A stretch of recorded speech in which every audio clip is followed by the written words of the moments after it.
As search and rescue efforts continue in Western North Carolina, we're getting a better picture of how significant the devastation is. Neighboring communities are rallying together, gathering supplies, and taking them into parts of Western North Carolina. And if you're looking for ways to help out, I will link that at the end of this video. It's 31 days until the election. Some of these people lost every single thing that they own. We want to make sure that they don't lose their voice in this government. How can people vote if they don't have an ID? What do people do if their ballot was destroyed or if they've never received their ballot, if they're moving out of the area? I'm going to make sure you have the answer to all those questions. Number one, you can vote in North Carolina if you don't have a driver's license. ID is required for a general election, but there's a workaround for people who have been impacted by a natural disaster. There's something called a voter ID exception form that you need to fill out. That is for people who are unable to provide their ID. Some of the voting precincts may not be accessible due to the damage from Hurricane Helene. So the North Carolina Board of Elections set up a special site that you can go to if you have questions. I'm going to hit the main ones, but you can go here and see sbe.gov to get more information. If your ballot was destroyed or if you simply don't want to vote by absentee ballot, you can discard it and you can go vote in person. That's an option if it's accessible to you. If you've been displaced by Hurricane Helene and you're living somewhere else, you can have an absentee ballot sent to your temporary residence. You want to go to the North Carolina absentee ballot portal.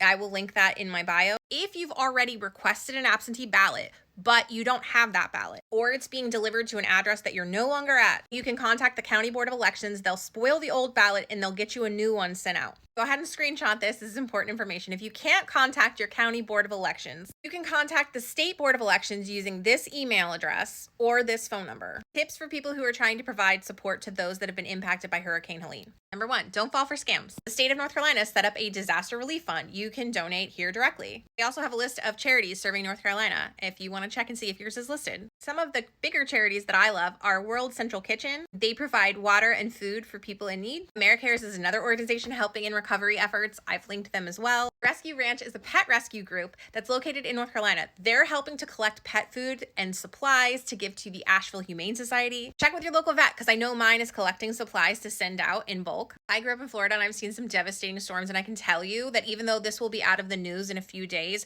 the recovery efforts are going to take months and years. So check back in as often as you can.